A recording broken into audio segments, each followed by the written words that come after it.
Hello everyone, welcome back to my YouTube channel. Welcome to new vlog. ತುಂಬ ದಿನ ಆದಮೇಲೆ vlog ಮಾಡ್ತಾಯಿದ್ದೀನಿ. ಸ್ವಲ್ಪ ವ್ಲಾಗ್ ಮಾಡೋದಕ್ಕೆ ಆಗ್ತಾ ಇರಲಿಲ್ಲ, ಸೊ ಇದನ್ನು ಕೂಡ ಲೇಟಾಗಿ ಅಪ್ಲೋಡ್ ಮಾಡ್ತಾ ಇದ್ದೀನಿ. ಆ್ಯಂಡ್ ಇದು ಸಂಡೇ ವ್ಲಾಗ್ ಆಗಿರುತ್ತೆ.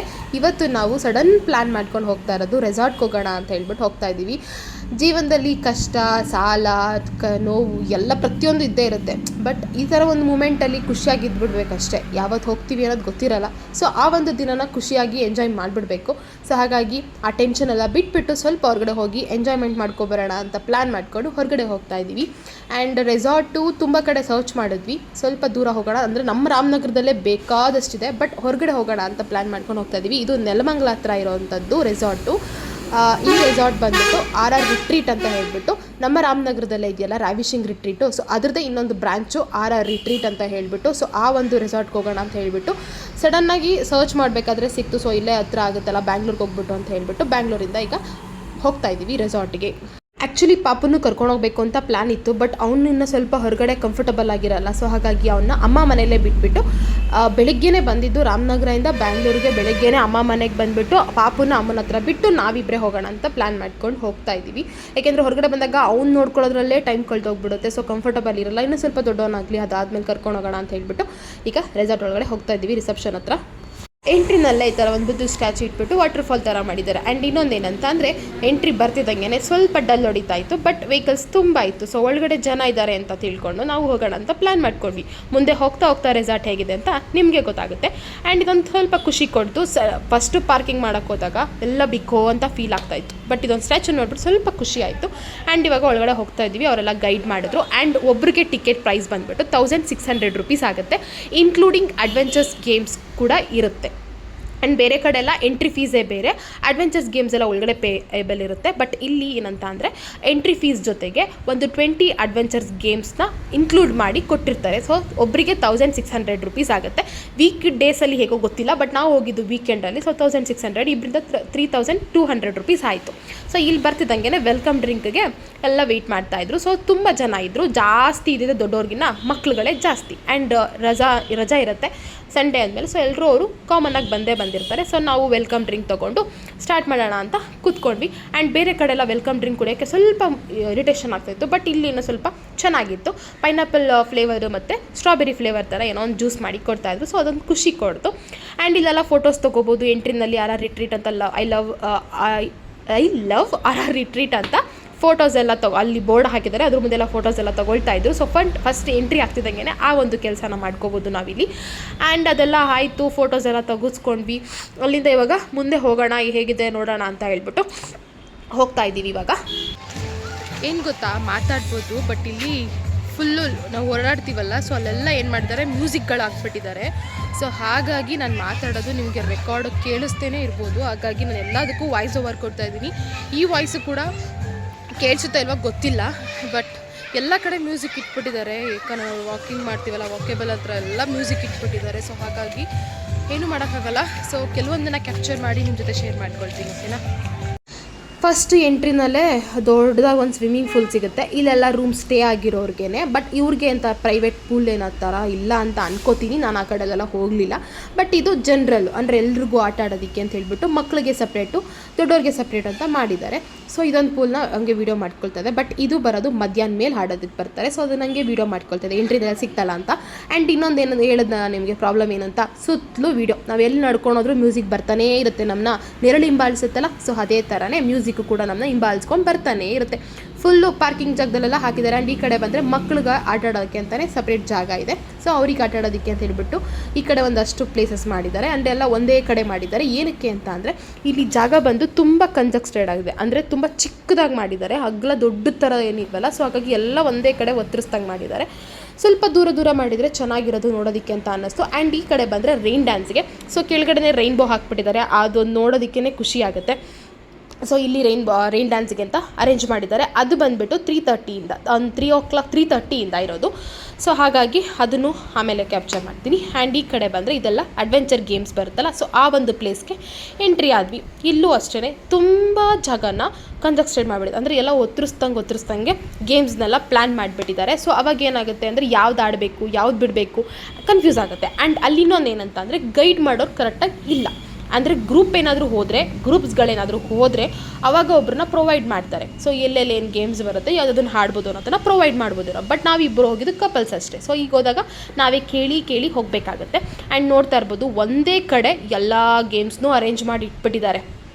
ಇಂಡೋರ್ ಗೇಮ್ಸ್ನೆಲ್ಲ ಒಂದು ಕಡೆ ಮಾಡಿದ್ದಾರೆ, ಔಟ್ಡೋರ್ ಗೇಮ್ಸ್ ಎಲ್ಲ ಇದೇ ಜಾಗದಲ್ಲೇ ಒಂದೊಂದು ಕಡೆನೇ ಅದೇನೋ ಸ್ಕೈ ವಾಕ್ ಅಂತೆ, ವುಡ್ ವಾಕ್ ಅಂತೆ, ಈ ಥರದ್ದೆಲ್ಲ ಗೇಮ್ಸು ಇದನ್ನೆಷ್ಟನ್ನೆಲ್ಲ ಒಂದೇ ಕಡೆ ಅರೇಂಜ್ ಮಾಡಿದ್ರಿಂದ ನಮಗೆ ಪ್ರಾಬ್ಲಮ್ ಆಗುತ್ತೆ. ಆ್ಯಂಡ್ ಇಲ್ಲೆಲ್ಲ ಬೆಲ್ಟ್ ಹಾಕಿಸ್ಕೊಂಡು ರೆಡಿ ಆಗ್ತಾ ಇದ್ದಾರೆ. ಏನಕ್ಕೆ ಅಂದರೆ ಜಿಪ್ ಲೈನ್ ಆಡೋದಕ್ಕೆ.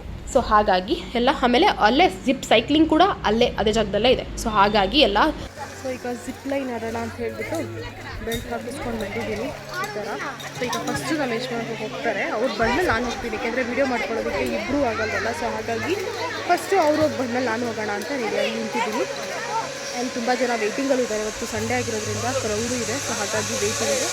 ಸೊ ಈಗ ಅವ್ರು ಬಂದಮೇಲೆ ವೀಡಿಯೋ ಮಾಡಿಕೊಂಡು ಆಮೇಲೆ ನಂದು ವೀಡಿಯೋ ಅವ್ರು ಮಾಡ್ತಾರೆ. ಸೊ ಹಾಗಾಗಿ ಇವಾಗ ನಮ್ಮ ಯಜಮಾನರು ಜಿಪ್ಲೈನ್ ಹತ್ರ ಹೋಗಿದ್ದಾರೆ. ಇದು ಸ್ವಲ್ಪ ಲಾಂಗ್ ಅಂತ ಅನ್ನಿಸ್ತು, ಅಂದರೆ ಸ್ವಲ್ಪ ಡಿಸ್ಟೆನ್ಸ್ ಜಾಸ್ತಿ ಇದೆ. ನಾವು ಲಾಸ್ಟ್ ಟೈಮು ಗುಹಾಂತರ ಹೋಗಿದ್ವಿ ಗೊತ್ತಾ. ಸೊ ಅಲ್ಲೂ ಕೂಡ ತುಂಬ ಚಿಕ್ಕದ ಅಂತ ಅನ್ನಿಸ್ತು, ಅಂದರೆ ತುಂಬ ಏನು ದೂರ ಅಂತ ಅನ್ನಿಸ್ತಿರ್ಲಿಲ್ಲ, ತುಂಬ ಹತ್ತಿರದಲ್ಲಿ ಕಾಣಿಸ್ತಾ ಇತ್ತು. ಬಟ್ ಇದೊಂದು ಸ್ವಲ್ಪ ಲಾಂಗ್ ಥರ ಅನ್ನಿಸ್ತಾ ಇತ್ತು. ಸೊ ಫಸ್ಟು ಅವರು ಹೋದ್ರು ವಿಡಿಯೋ ಮಾಡ್ಕೋಬೇಕಾದ್ರೆ ನನಗೇನೂ ಅನ್ನಿಸ್ಲಿಲ್ಲ. ಬಟ್ ನಾನು ಹೋದೆ ಗೊತ್ತಾ, ಆವಾಗ ಗೊತ್ತಾಗಿದ್ದು ಭಯ ಅಂದರೆ ಏನು ಅಂತ.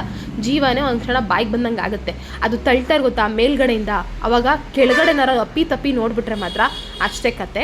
ಸೊ ನನಗೆ ಬರಬೇಕಾದ್ರೆ ತುಂಬ ಭಯ ಆಗ್ತಾಯಿತ್ತು. ಸ್ವಲ್ಪ ಟೈಮ್ ತೊಗೊಂಡು ಬಂದೆ. ಅವರು ಏನೂ ಆಗಲ್ಲ, ಭಯ ಪಡಬೇಡಿ ಹೋಗಿ ಅಂತ ಅವ್ರು ಹೇಳ್ತಾರೆ. ಬಟ್ ನನಗದು ನೋಡ್ತಾ ಇದ್ರೆ ಜಾಗನ ಎಲ್ಲಿ ಬಿದ್ದೋಗ್ಬಿಡ್ತೀವೋ ಅಂತ ಭಯ ಆಗ್ತಾ ಇರುತ್ತೆ. ಸೊ ನನಗಂತೂ ಎಷ್ಟೊತ್ತಿಗೆ ಹೋಗಿ ತಲುಪ್ತೀನಿ ಅಂತ ಭಯ ಹೋಗಿತ್ತು. ಅಷ್ಟು ಸ್ವಲ್ಪ ಗ್ಯಾಪ್ ಇರೋದ್ರಿಂದನೂ ಸ್ವಲ್ಪ ಪ್ರಾಬ್ಲಮ್ ಆಗ್ತಾಯಿತ್ತು ನನಗೆ. ತುಂಬ ಅಂದರೆ ತುಂಬಾ ಹೆದರ್ಕೊಂಡ್ಬಿಟ್ಟೆ ನನಗಂತೂ. ಯಾಕೆಂದರೆ ಇದು ಸೆಕೆಂಡ್ ಟೈಮ್ ಆಡ್ತಾ ಇರೋದು. ನಾನು ಗುಹಾಂತರದಲ್ಲಿ ಬಿಟ್ಟರೆ ಇಲ್ಲೇ ಆಡ್ತಾ ಇರೋದಲ್ವ. ಸೊ ಸ್ವಲ್ಪ ಡಿಸ್ಟೆನ್ಸ್ ನೋಡ್ಬಿಟ್ಟು ಭಯ ಆಯಿತು. ಅಂದರೆ ಸ್ವಲ್ಪ ಅಷ್ಟೊಂದು ಹೈಟಲ್ಲಿ ಇರಲಿಲ್ಲ, ಡೌನಲ್ಲೇ ಇತ್ತು. ಬಟ್ ಆದರೂ ಅದು ಮೇಲಿಂದ ಕೆಳಗಡೆ ನೋಡಿದಾಗ ಭಯನೇ ಆಗಿಬಿಡುತ್ತೆ ನಮಗಂತೂ. ಜಿಪ್ ಲೈನ್ ಮುಗಿಸ್ಕೊಂಡು ನೆಕ್ಸ್ಟ್ ನಾವು ಬಂದಿದೆ ಜಿಪ್ ಸೈಕ್ಲಿಂಗ್ ಆಡೋಣ ಅಂತ ಹೇಳ್ಬಿಟ್ಟು. ಅಲ್ಲೇ ಪಕ್ಕದಲ್ಲೇ ಇತ್ತು. ಬಟ್ ಸ್ವಲ್ಪ ದೂರ ಈ ಕಡೆಯಿಂದ ಬನ್ನಿ, ಆ ಕಡೆಯೂ ಕ್ರೌಡ್ ಇರ್ತಿದ್ರು. 1 ರೌಂಡ್ ಅಷ್ಟೇ. ಈ ಕಡೆಯಿಂದ ನಾವು ಹೋದರೆ ಆ ಕಡೆಯಿಂದ ಒಬ್ಬರನ್ನ ಕಳಿಸ್ತಾರೆ. ಸೊ ಆ ಥರ ಮಾಡ್ತಾಯಿದ್ರು. ಸೊ ಆ ಕಡೆ ಸ್ವಲ್ಪ ಕಸ್ಟಮರ್ ಜಾಸ್ತಿ ಇದ್ದರು.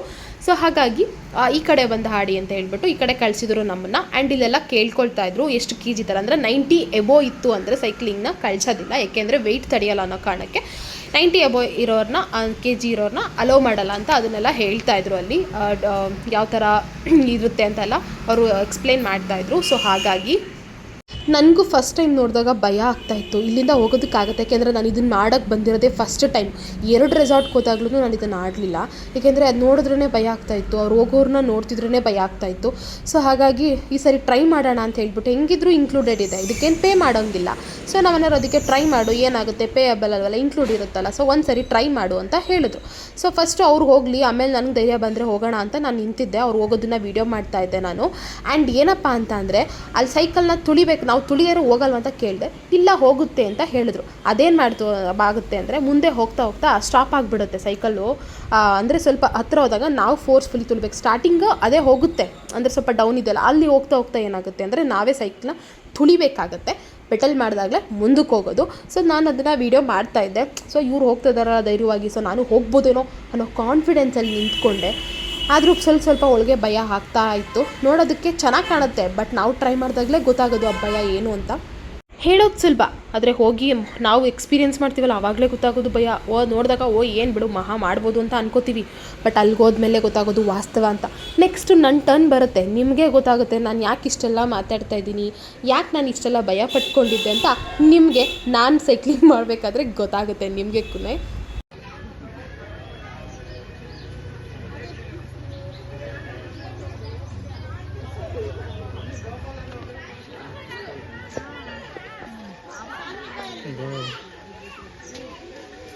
ತುಳಿ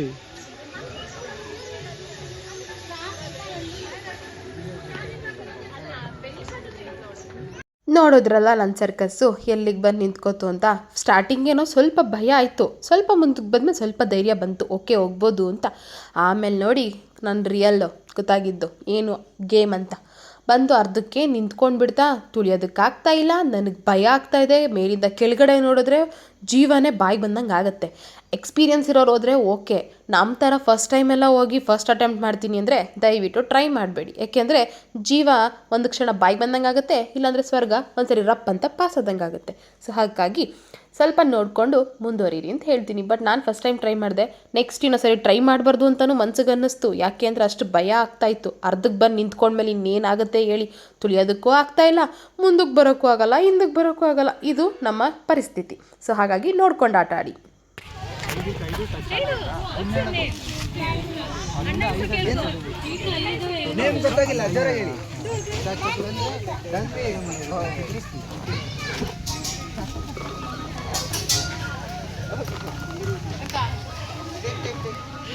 ಅದು ಕಾಲ್ ಮಾಡ್ತೀನಿ ಮೇಡಮ್, ನಮ್ಮ ಸ್ಟಾಫ್ ಜೊತೆ ಆಡ್ಕೊಡ್ತೀನಿ.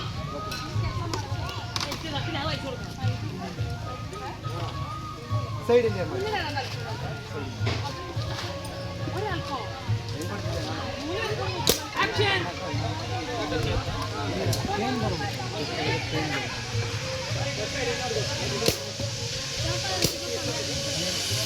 ಗುರಿ ಇಟ್ಟೊಡಿಯಪ್ಪು. ತಾರ ಮರ ಹೊಡೆದ್ರೆ ಅದು ಹೋಗಲ್ಲ. ಅದು ಗುರಿ ಇಟ್ಕೊಂಡು ಹೊಡಿ, ಸುಮ್ಮನೆ ಹೊಡಿಬೇಡ. ಒಂದು ನೆಕ್ಸ್ಟ್ ಬಂದಿದೆ ನಾವು ಅದು ಬಾಟಲ್ ಶೂಟ್ ಗೇಮ್ ಅಂತೆ. ಇದಕ್ಕೆ ಮಾತ್ರ ಪೇಯಬಲು, ಇದು ಇನ್ಕ್ಲೂಡ್ ಇರಲ್ಲ. ಸೊ 100 ರೂಪೀಸ್ ಪೇ ಮಾಡಬೇಕು. ಅದರೊಳಗಡೆ ಒಂದು 12 ಬಾಲ್ ಥರ ಹಾಕ್ತಾರೆ. ಸೊ ಅಲ್ಲಿ ಒಂದು ಬಾಟಲ್ಗಳನ್ನೆಲ್ಲ ಇಟ್ಟಿರ್ತಾರೆ. ಅದಕ್ಕೆ 5 ಬಾಲ್ ಏನಾದ್ರು ಟಚ್ ಆದರೆ ಗ್ಲಾಸಿಗೆ ಫ್ರೀ ಅಂತೆ. ಇಲ್ಲ ಅಂದರೆ 100 ರೂಪೀಸ್ ಪೇ ಮಾಡಬೇಕು ಅಂತ ಹೇಳಿದ್ರು. ಆ್ಯಂಡ್ 4 ಬಾಲ್ ಹಾಕಿದ್ರು, ಲಾಸ್ಟ್ ಒಂದು ಬೀಳಲಿಲ್ಲ.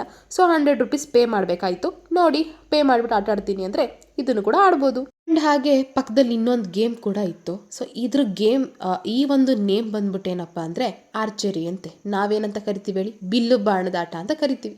ಅದಕ್ಕೊಂದು ಹೆಸರು ಇಟ್ಬಿಟ್ಟು ಅದೊಂದು ಗೇಮ್ ಥರ ಮಡಗಿದ್ದಾರೆ. ಅಲ್ಲಿ ಇದು ಫ್ರೀ, ಇದಕ್ಕೇನು ಚಾರ್ಜಬಲ್ ಇಲ್ಲ. ಸೊ ಇದು ಇನ್ಕ್ಲೂಡ್ ಇರುತ್ತೆ ನಾವು ಪೇ ಮಾಡಿರೋದ್ರಲ್ಲೇ. ಬಟ್ ಏನಪ್ಪ ಅಂದರೆ ಅಲ್ಲಿ ಯಾರು ನೋಡ್ಕೊಳ್ಳೋರು ಯಾರೂ ಇಲ್ಲ. ನಾವೇ ಬಿಲ್ಲು ಬಾಣ ಬಿಟ್ಮೇಲೆ ನಾವೇ ಹೋಗಿ ಎತ್ಕೊಬರ್ಬೇಕು. ಎಷ್ಟು ಸರಿ ಬೇಕಾದರೂ ಆಡ್ಬೋದು. ಒಂದೇ ಟೈಮ್ ಅಂತೇನಿಲ್ಲ, ಎಷ್ಟು ಸರಿ ಬೇಕಾದರೂ ಆಟ ಆಡ್ಬೋದು. ಬಟ್ ಅದು ಎಲ್ಲೋಗಿ ತುಚ್ಕೊಳ್ಳುತ್ತೋ, ಎಲ್ಲೋಗಿ ಬೀಳುತ್ತೋ, ಓಡೋಗಿ ನಾವೇ ಎತ್ಕೊಂಬರ್ಬೇಕು. ಅದಕ್ಕೆ ನಾನಂತೂ ಆಟ ಆಡಲಿಲ್ಲ. ಅವರೇನೋ ಆಡಿದ್ರು. ಲಾಸ್ಟಲ್ಲಿ ಒಂದು ಸ್ಟಿಕ್ನು ಕೂಡ, ಅಂದರೆ ಒಂದು ಬಾಣನೂ ಮಿಸ್ ಮಾಡಿದ್ರು. ಅದು ಎಲ್ಲೋಗಿ ಬಿತ್ತು ಅಂತಲೇ ಗೊತ್ತಿಲ್ಲ. ಹುಡುಕಿದ್ವಿ, ಸಿಕ್ಕಲಿಲ್ಲ. ಸೊ ಒಟ್ಟು 3 ಇರುತ್ತೆ. 2 ಯೂಸ್ ಮಾಡಿದ್ರು. ಇನ್ನೊಂದು ಎಲ್ಲೋಗಿ ತೂರ್ಕೊಂಡೋಯ್ತೋ ಗೊತ್ತಿಲ್ಲ. ಅವ್ರು ಹೊಡೆದಿರೋ ಫೋರ್ಸ್ಗೆ ಸದ್ಯಕ್ಕೆ ಅವು 2 ಉಳಿದಿರೋದೇ ಹೆಚ್ಚು ಅಂತ ಅಂದ್ಕೊಂಡ್ವಿ ನಾವು. ಸೊ ಇಲ್ಲಿ ಗೇಮ್ಸ್ಗಳನ್ನೆಲ್ಲ ಮುಗಿಸ್ಕೊಂಡ್ವಿ. ಆಡಿದ 3 ಗೇಮ್ಸ್ ಆದ್ರೂ ಹೊಟ್ಟೆ ಹಸಿವು ಸ್ಟಾರ್ಟ್ ಆಯಿತು. 1 ಗಂಟೆಗೆ ಸ್ಟಾರ್ಟ್ ಆಗುತ್ತೆ. 1ರಿಂದ 2:30ವರೆಗೂ ಇರುತ್ತೆ ಊಟ. ಸೊ ಇಲ್ಲಿ ಲೈವ್ ಇದು ಕುತ್ಕೊಂಡು ಡೈನಿಂಗ್ ಏರಿಯಾ ಥರ. ಸೊ ಇಲ್ಲಿ ಊಟ ನಾವೇ ಬಡಿಸ್ಕೊಂಡು ನಾವೇ ಸರ್ವ್ ಮಾಡ್ಕೊಂಡು ತಿನ್ನೋಂಥದ್ದು. ಆ್ಯಂಡ್ 1 ಗಂಟೆಯಿಂದ ಏನಂತ ಅಂದರೆ ಲೈವ್ ಕೌಂಟ್ರ್ ಥರ ಮಾಡಿರ್ತಾರೆ. ಅಂದರೆ ಅಲ್ಲೇ ಮಾಡ್ತಾ ಇರೋದನ್ನ ಲೈವ್ ಆಗಿ ನೋಡ್ಬೋದು. ಅಂದರೆ ಸ್ನ್ಯಾಕ್ಸ್ ಥರ ಇರುತ್ತೆ. ಸೊ ಇಲ್ಲಿ ಒಂದು ಏನು ಮಿಸ್ಟೇಕ್ ಆಯಿತು ಅಂದರೆ ಈವ್ನಿಂಗ್ ಸ್ವಲ್ಪ ಮಧ್ಯಾಹ್ನ ಸ್ವಲ್ಪ ಮಾಡಬೇಕಾಗಿತ್ತು. ಇವ್ರೇನು ಮಾಡಿದ್ದಾರೆ, ಒಟ್ಟಿಗೆ ಮಧ್ಯಾಹ್ನ ಇಟ್ಟಿದ್ದಾರೆ. ಸೊ ಅಲ್ಲಿ ಸ್ನ್ಯಾಕ್ಸ್ಗಳನ್ನೇ ತಿಂತಾರ, ಅಂದರೆ ಸೈಡ್ ಡಿಶಸ್ನೇ ತಿಂತಾರ, ಇಲ್ಲ ಮೇನ್ ಕೋರ್ಸೇ ತಿಂತಾರ? ಹೇಳಿ ನೀವೇ.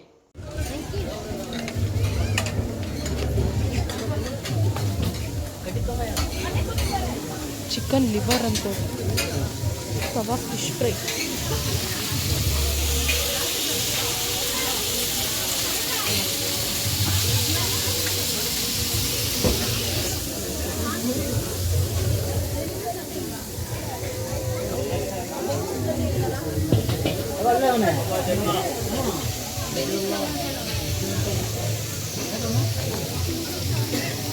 ಹಾಕಿಸ್ಕೊ ಟಿಕ್ಕ. ಅದ್ರಲ್ಲಿ ಕಾಯ್ತಾ ಇದೆ.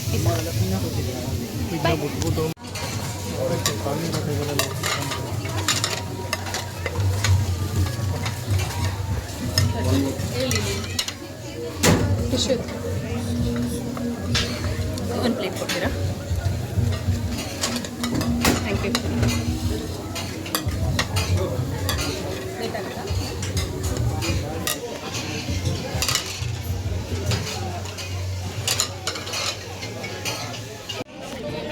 ಕೈಯಲ್ಲಿ ತಿನ್ನೋ, ಪರವಾಗಿಲ್ಲ. ಕೈ ತಿನ್ನೋ, ಏನಾಗಲ್ಲ.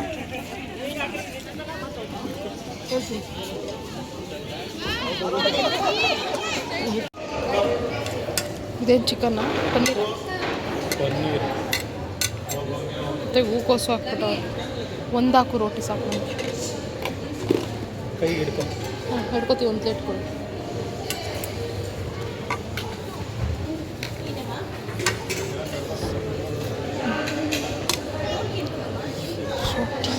ಮಿಕ್ಸ್ ವೆಜಿಟೇಬಲ್ ಕರಿ.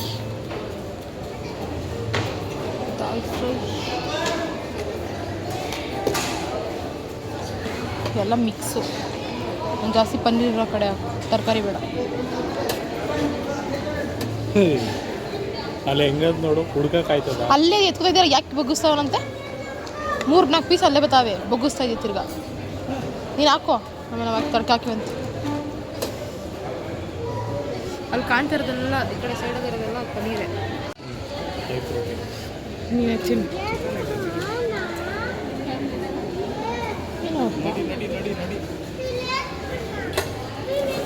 ಒಂಚೂರು ಕರ್ಡ್ ರೈಸ್ ಹಾಕು. ಬೇಕಾ? ಹತ್ರ ಇಡಿ. ಬೇಕಾ? ಬೇಡ.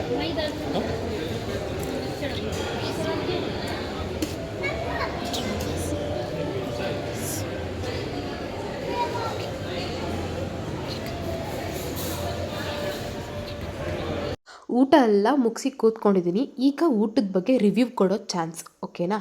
ಏನಕ್ಕಪ್ಪ ಹಿಂಗೆ ಕೂತ್ಕೊಂಡಿದ್ದೀನಿ ಅಂದರೆ, ನಿಜವಾಗ್ಲೂ ವರ್ಸ್ಟ್ ಎಕ್ಸ್ಪೀರಿಯನ್ಸ್.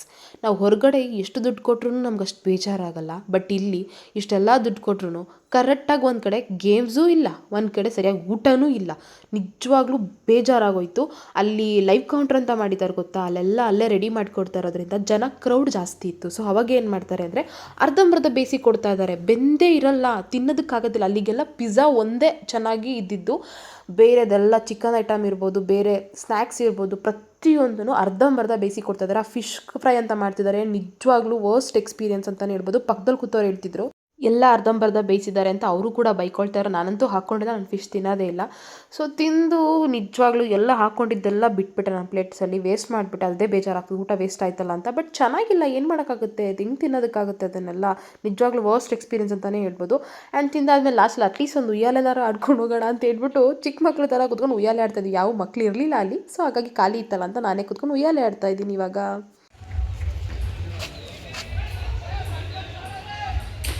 ಸ್ಮೈಲ್. ಅದೇ ಸ್ಮೈಲ್. Smile smile. ಏನೋ ತಿಂದ್ಬಿಟ್ಯಾ? ಬಾಯ್. ಇಷ್ಟೆಲ್ಲ ಬೇಜಾರು ಪಟ್ಕೊಂಡು ಇವಾಗ ಮನೆ ಕಡೆ ಹೊರಟಿದ್ದೀವಿ. ಯಾಕೆ ಹೇಳಿ ಅಷ್ಟು ಬೇಜಾರಾಗೋಯ್ತು. 11 to 6 ಇದ್ದಿದ್ದು ನಮ್ಮ ಟೈಮಿಂಗ್ಸ್ನ ನಾವು 4 ಗಂಟೆಗೆ ಮುಗಿಸ್ಕೊಂಡು ಹೋಗ್ತಾಯಿದ್ವಿ. ಊಟನೇ ಅಷ್ಟು ಕೆಟ್ಟದಾಗಿತ್ತು. ಇನ್ನು ಈವ್ನಿಂಗ್ ಸ್ನ್ಯಾಕ್ಸ್ ಯಾವ ರೀತಿ ಇರುತ್ತೋ, ಕಾಫಿ ಯಾವ ರೀತಿ ಇರುತ್ತೋ ಅಂತ ಹೆದರ್ಕೊಂಡು ವಾಪಸ್ ಹೊರಡ್ತಾ ಇದ್ವಿ. ಆ್ಯಂಡ್ ಇನ್ನೊಂದೇನಪ್ಪ ಅಂದರೆ ತುಂಬ ವರ್ಸ್ಟ್ ಎಕ್ಸ್ಪೀರಿಯನ್ಸ್ ಅಂತಲೇ ಇರ್ಬೋದು. ಸೊ ಹಾಗಾಗಿ ನೋಡಿಕೊಂಡು ವಿಚಾರಿಸ್ಕೊಂಡು ರಿವ್ಯೂ ನೋಡ್ಕೊಂಡು ಹೋಗಿ ಅಂತ ಹೇಳ್ತೀನಿ. ಬಟ್ ನನ್ನ ರಿವ್ಯೂ ನಾನು ಹೇಳಿದ್ದೀನಿ, ತುಂಬ ತುಂಬ ತುಂಬ ವರ್ಸ್ಟ್ ಎಕ್ಸ್ಪೀರಿಯನ್ಸ್ ನನಗಿಲ್ಲಿ. ಸೊ ನೆಕ್ಸ್ಟ್ ಇನ್ನೊಂದ್ಸರಿ ಅಲ್ಲಿ ಹೋಗಬಾರ್ದು ಅಂತ ನನಗನ್ನಿಸ್ತು. ಸೊ ಹಾಗಾಗಿ ಅದೇ ಬೇಜಾರಿನ ನಡುವೆ 4 ಗಂಟೆಗೆ ರೆಸಾರ್ಟ್ನ ಬಿಟ್ಟು ಮನೆ ಕಡೆ ಹೊರಡ್ತಾ ಇದ್ದೀವಿ. ಸೊ ಇದು ನನ್ನ ಇವತ್ತಿನ ವ್ಲಾಗ್ ಆಗಿತ್ತು. ಸೊ ಇಷ್ಟ ಆದರೆ ಪ್ಲೀಸ್ ಲೈಕ್, ಶೇರ್, ಕಮೆಂಟ್ ಮಾಡಿ. ಆ್ಯಂಡ್ ನನ್ನ ವ್ಲಾಗಿಗೆ ಮಾತ್ರ. ಸೊ ರೆಸಾರ್ಟ್ ಬಗ್ಗೆ ನಿಮಗೇನು ಅನಿಸುತ್ತೆ, ನಿಮ್ಮ ಒಪಿನಿಯನ್ನ ನೀವು ತಿಳಿಸಿ. ಸೊ ನನ್ನ ಒಪಿನಿಯನ್ ನಾನು ಹೇಳಿದ್ದೀನಿ, ನನಗೆ ಯಾವ ಥರ ಎಕ್ಸ್ಪೀರಿಯನ್ಸ್ ಆಯಿತು ನಾನು ಅದನ್ನು ನಿಮ್ಮ ಹತ್ರ ಶೇರ್ ಮಾಡ್ಕೊಂಡಿದ್ದೀನಿ ಅಂತ ಹೇಳ್ತಾ ಇಲ್ಲಿಗೆ ವ್ಲಾಗ್ ಕೂಡ ಎಂಡ್ ಮಾಡ್ತಾ ಇದ್ದೀನಿ. ಯಾರಾದ್ರೂ ನನ್ನ ಚಾನಲ್ನ ಸಬ್ಸ್ಕ್ರೈಬ್ ಮಾಡ್ಕೊಳ್ತೀನಿ ನೋಡ್ತಾ ಇದ್ದೀರಾ, ದಯವಿಟ್ಟು ಸಬ್ಸ್ಕ್ರೈಬ್ ಮಾಡ್ಕೊಂಡು ನೋಡಿ. Thanks for watching.